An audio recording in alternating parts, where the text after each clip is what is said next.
Welcome everyone to Conversations with Doc Martin. This video series focuses on extraordinary people doing extraordinary things. So please don't forget to hit the subscribe button and the notifications so you don't miss out on our next guest. Today, however, our guest is Justin Patton. Justin is an international speaker and executive leadership coach who challenges leaders to think differently about how they lead and communicate. Justin is an award-winning author of 3 books, a certified professional coach, a faculty member of the U.S. Chamber of Commerce, and has coached thousands and thousands of individual managers from small businesses to the C-suites of Fortune 500 companies. So Justin, welcome to you today. Thank you. I'm glad to be here with you. Excellent. I'm thrilled to be here. We've known each other for quite a number of years, and you've been an extraordinary force in my life. You've really allowed me to understand that the only thing holding me back is myself, and that I can make magic happen if I choose to do so and get certain things out of my way. And so I'd love to kind of begin and kind of share your background, because so often people look at individuals like yourself and so many others and they say, wow, he's here. I don't know how I could get there. So I'd love for you to share kind of how this all started for you. Yeah, for me, everyone has like a core story that kind of shaped their life. And for me, that was losing my dad at 18. He had surgery. They left galls inside of him. And so he ended up contraction of a bacteria infection that spread through his whole body. And he died in my mom's arms very unexpectedly. And, obviously that was so pivotal for me at 18 years old that I didn't know how to cope with that. So I just emotionally disconnected and really lived my life that way for the next 12 years. And I realized what playing small can look like. I knew what it felt like. Sure. I knew that I was capable of playing bigger, but I didn't know how to kind of get out of my own way. But I knew if I could find the right opportunities that I'd be able to prove myself. And in about 30, kind of had a breakthrough, kind of got pushed out of a company I loved. And that was the turning point I needed. And so from there, I decided to really look at myself in a different way, get some feedback from some people that I needed to hear, but wasn't comfortable to hear. Sure. And just make some different decisions, And so for me, that's really my own personal kind of journey and how that all transformed. Professionally, I was a high school English teacher, got a master's in education, and then from there just got certified in coaching, studied body language from a former FBI agent, and went on to be part of the National Speakers Association and meet just and network with just some amazing people that made me better. So it's been an incredible journey. And the one thing for the people listening, I would say, is I heard this guy once speak and he said, I'm not worried about getting it right like 5 years from now, 10 years from now, because I think we all do that. Yeah. He goes, I'm just looking for the next right answer. And I will say in my career, I never got hung up on what does the next year look like or what is the next 10 years. I said, in my gut right now, like what is the next right answer for this relationship? What's the next right answer for this job or my career? And I trusted the next right answer. And that has always served me well. That's amazing. Looking for the next right answer and not being afraid to take that next step certainly holds so many people back, because so many of us get caught in the what if, and what if this happens? What if that happens? And we all miss that. We're missing the moment that makes those future things happen. And those future things never happen if we don't actually take the steps today. And so, as you've gone through, pre-COVID, and then we'll kind of get to COVID a little bit later, because that's certainly, that's certainly relevant to talk about from a mindset perspective. And, we're going to have other guests on the program, therapists and some others, to kind of talk about tools to overcome challenges that we all face.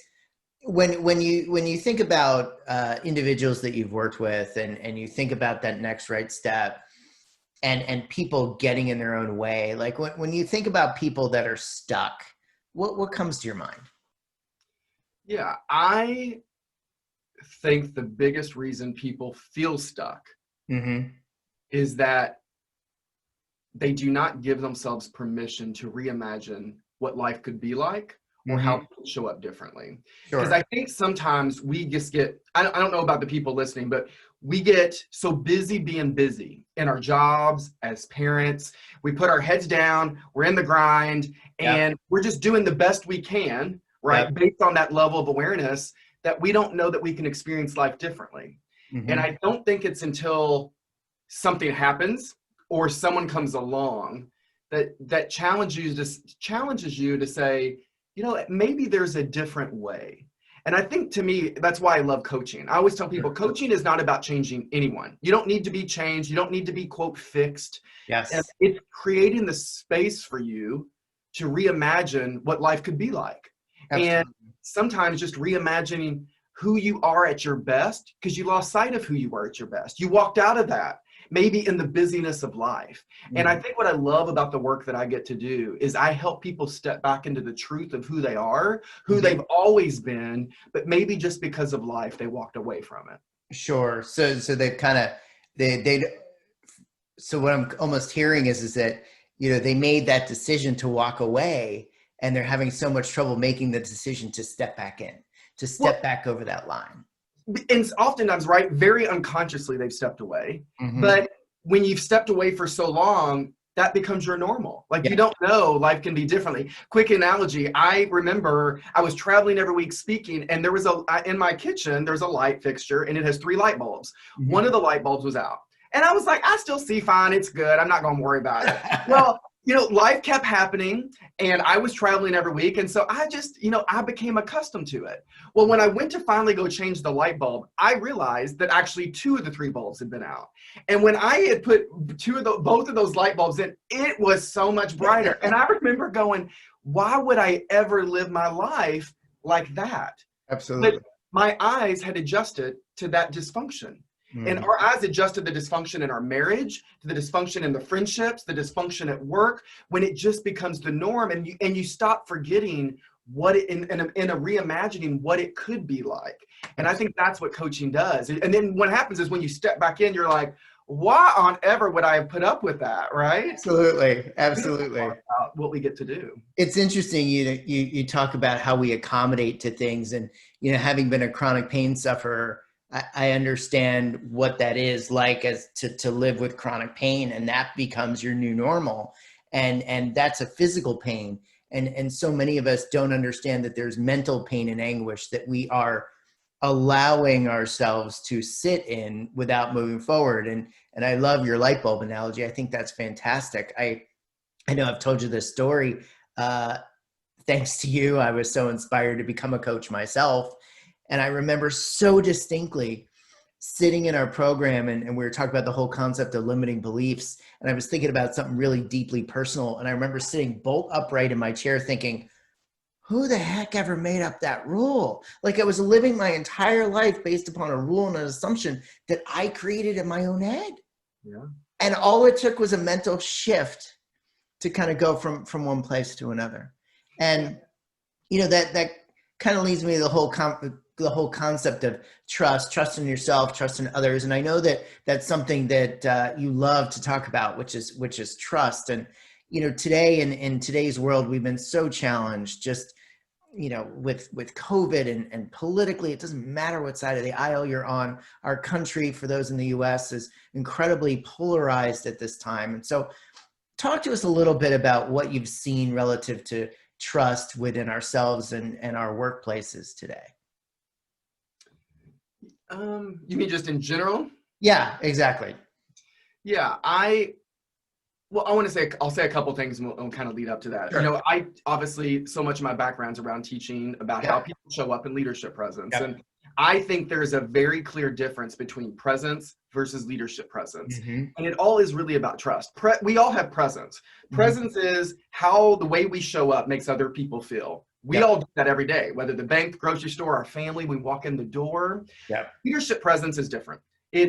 Does the way that I show up inspire confidence and trust from other people? Mm-hmm. And so we all have presence. We do not all have leadership presence. Mm-hmm. And I think what's happening, with where you're going with this is, I think there are many times, because of how divided we are, we show up with presence, but not leadership presence. So an example would be when that person cuts us off in the car, we get judgmental, critical. I'm going to teach them a lesson, and we speed up, or we honk the horn, and we yell, right? Yep. And in that moment, we stepped out of the truth of who we are. And I think even on social media, we read people's comments and they get us boogered up and we get all frustrated, right? When I'm like, why have you attached that to your identity? That comment doesn't have to do anything with you, right? You weren't in that person's thought when they wrote it. And even if they were, it's not about you. But Right. we get, I think so often, especially with trust, we need to be mindful of not what other people are doing, because we can't control that, but just really focused on what we can control and how we're showing up in that moment. And does my presence inspire and instill trust and confidence from other people? And I just finally say, I think there's it really is about self-trust, because I think you've got to really be able to trust yourself first. Absolutely. And then really focused on creating that trust with other people. Absolutely.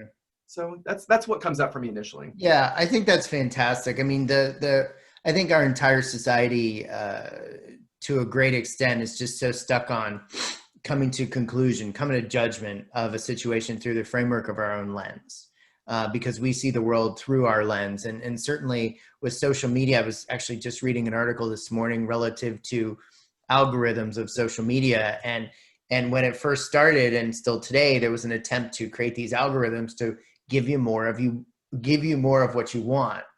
Well, actually, from a knowledge perspective and a perspective, if I can say that, it ends up almost working against you, because you're not getting any other sided opinions or other ways of looking at things. And people can get very stuck because of what they're being fed constantly 24/7. And so let's talk a little bit Can I about. share one more thing real quick? Yeah, of I course. think that the reason self-trust is so important is because when you really know yourself and you trust your voice, your perspective, your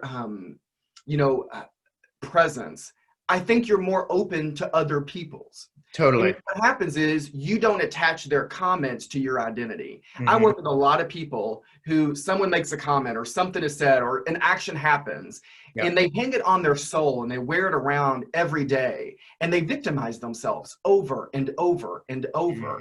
And it kind of goes back to that rules that you were talking about, right? It's saying, why don't you hand that back to them? Because that was never about you, and let go of it so you can see yourself in a different light.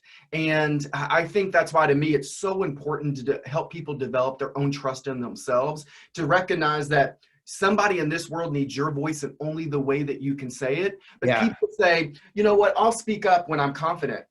It doesn't work that way. You'll never speak up your whole life. Exactly. And I tell people, find your voice and you will find your confidence. Absolutely. But it's a journey, and that journey means sometimes I'm going to get it right, sometimes I'm going to screw it up and get it wrong. But it's all of those to really find my voice and to learn to trust myself. And you don't just get to have the good moments. You got to take all of those and say, because of all of those collective moments, I found myself. Absolutely. And I'm going to honor that. And I think that's really how we develop that trust in ourselves. Absolutely. And as coaches, that's part of what we do. I mean, the agenda and the goal isn't ours, it's our clients, right? And so part of that conversation is all about, okay, so if this is what you want, what do you envision are your next steps? What are you going to do about it? And well, this and this. And I remember even working with you, just kind of getting challenged relative to, well, okay, well, that's a story you're making up.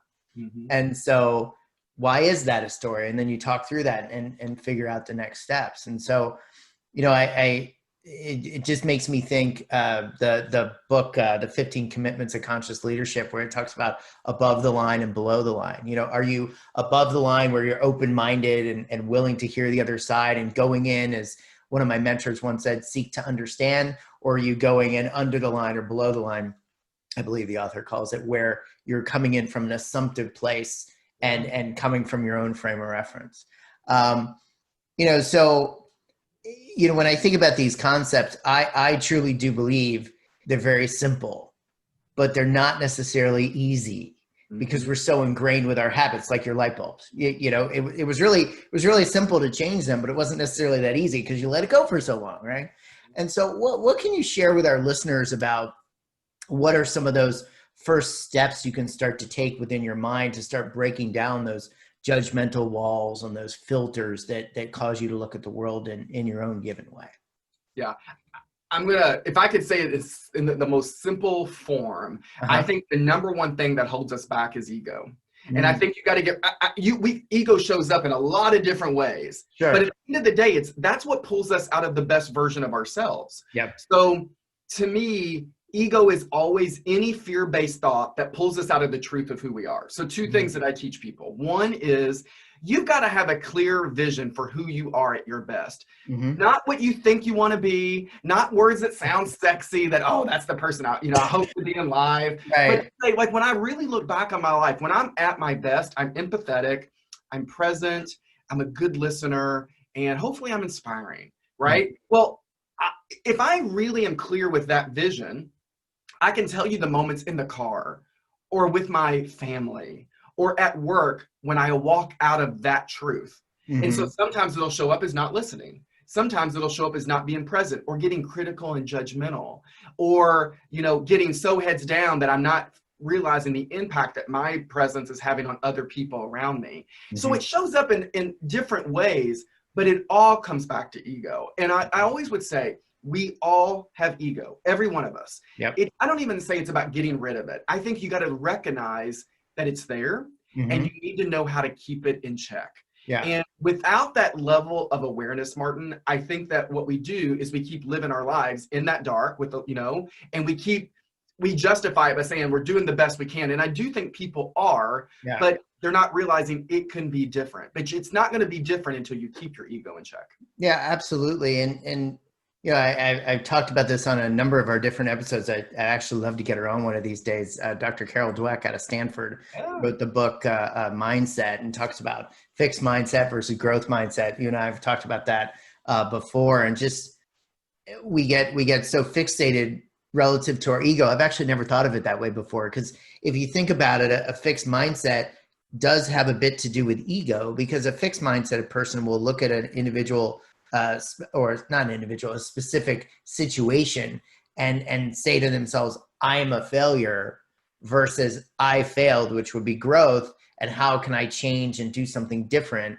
to move forward? And so I actually never thought about that before. It's kind of an egoistic kind of thing, isn't it? Well, I think fixed mindset is I'm right. Yeah.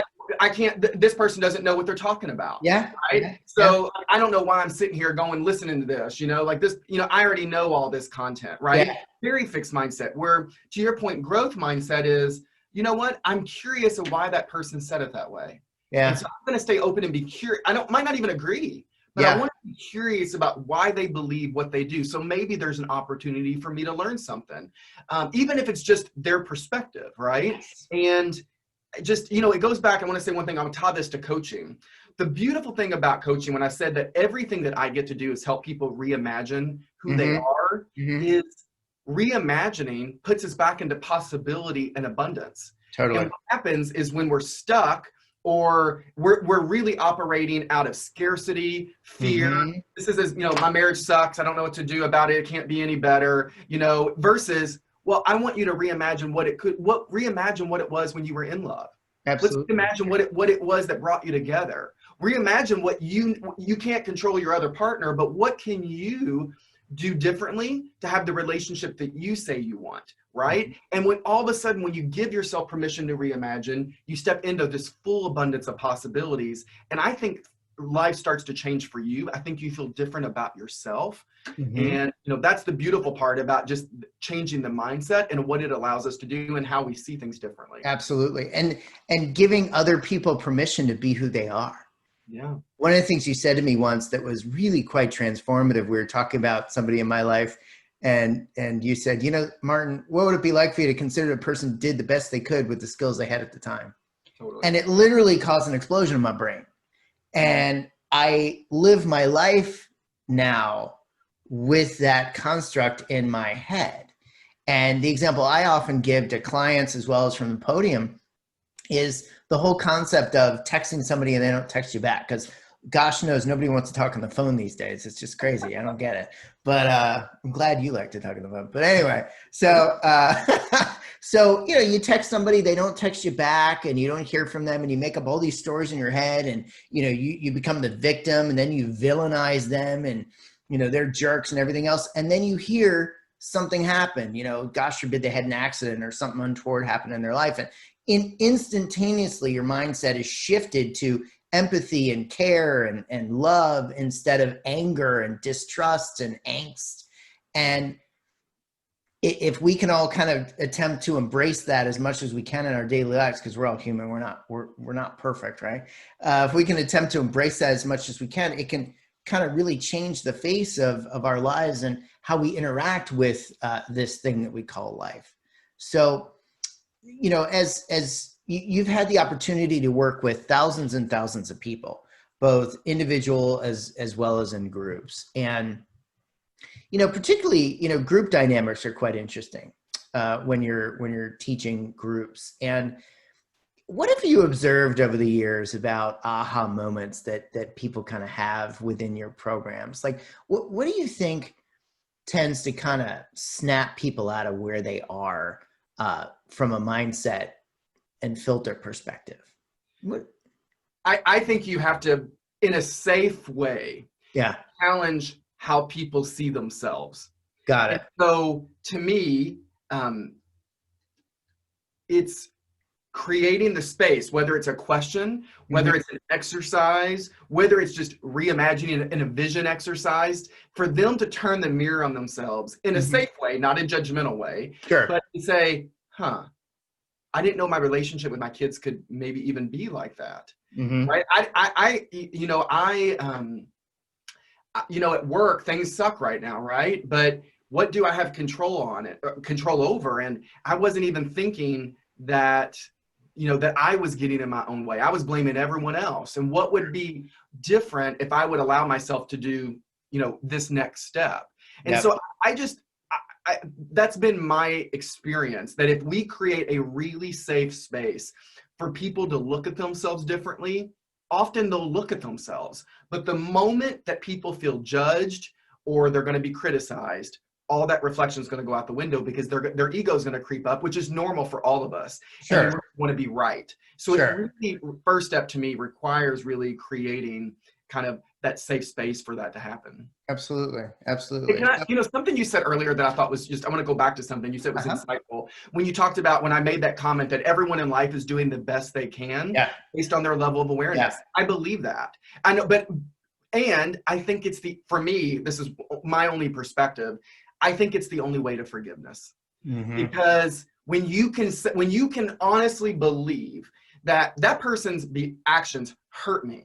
Sometimes their actions are illegal, immoral, unethical, but saying, I believe that they did the best that they could based on their baggage they were dragging around every day, based on their stuff, right? And to say, for that, I'm going to forgive you. And I hope somewhere in your journey, you learn the skills and get the awareness that you need to show up even better. Now, that doesn't mean I ever need to be around you again. That doesn't mean what you did was okay, but it means I'm letting it go because you did the best you could, and I refuse to continue to make myself a victim moving forward. And so when I think about just my journey and things that have happened, the way that forgiveness has really been able to come up for me is choosing to believe that. Because I do think it's a choice. There are going to be people listening and say, I don't think people are doing the best they can. They just suck to suck, right? And I'm like, okay, well, that's a choice. But me believing that, going back to mindset, me believing that doesn't support my best self. That comment thinking that everyone just sucks and they're not, they're just out to get me, that doesn't serve me. And if I could say, you know what, I don't agree with what you did, it hurt me, but I forgive you because I believe you did the best you could and I wish you well. That better serves me and where I want to go in my life. And that's the mindset that I choose to own for my own growth. Absolutely. No, I think that's incredibly insightful because it allows us to give ourselves the permission to move forward relative to those individuals. And that also extends to ourselves. The whole concept of, I made a mistake when I did X, Y, Z.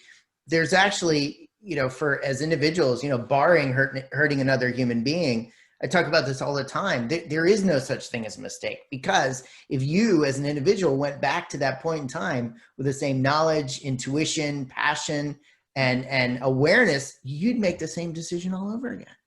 So you're looking at your life today based upon what you know today, and you didn't have that information back then. So we have to cut ourselves some slack and understand that we're all doing the best we can with the tools we have, both others as well as ourselves. Yeah. So what's in store for you in the coming future? I know I want to talk a little bit about COVID and mindset and so forth, because you are a speaker and you're an author and you're a coach, and as a professional speaker that was and will be again, a road warrior. I still am. I'm just putting it out there. Oh, I meant, from an airplane perspective, so that, COVID changed the rules, changed the game, changed everything. And I remember talking to you in the beginnings of the pandemic, and I was actually concerned about you. I was like, how you doing, et cetera. And in pure Justin Patton fashion, we're like, oh, I'm good. I'm doing this. So talk a little bit about let's peel back the curtain here. Let's talk a little bit about how you felt when this all started going down and your speaking engagements were canceled, and what you were doing, and how you kind of recreated yourself. Because this is a universal thing with the pandemic, and having to kind of recraft our lives, both socially, professionally, et cetera. So talk to us a little bit about that. Yeah. So I'm sure, like most people, when COVID first went down, I was like, okay, we just got to get through a few weeks. Yeah, exactly. And I was like, all right, a few months. And then a few months turned to 6 months. And I'm like, okay, y'all, I don't even know how long this is going to go at this point. But there's a couple things. I was on the road every week before COVID. So then it came to an immediate halt. Yep. And so I'm looking around like, okay, I'm kind of enjoying this downtime for a few weeks, right? Mm-hmm. But over time, you're like, okay, like what's going to happen to my business, my finances, all of that. And so for me, I was in a different position. I had some long-term contracts with clients I've worked with for years. Sure. And it was different for me because they allowed me to continue to work with them. The work changed. So the work that we were going to do, we stopped, but we did other work where I still had the income coming in and still had those partnerships, which to me says, business, we all know this. We've heard it so much, that it's about relationships and adding value. And I am so grateful for me and my business that I still had those contacts that allowed me to continue to work with them, find ways to add value to their business. So for me, Martin, I was able to continue to work and do those things. And then I'll say, here was my aha moment. I'm sure everyone's like, we experience, Zoom fatigue and everything else. But I gotta tell you, Zoom, but but I gotta tell you, here's what was the aha for me that I didn't expect. Mm-hmm.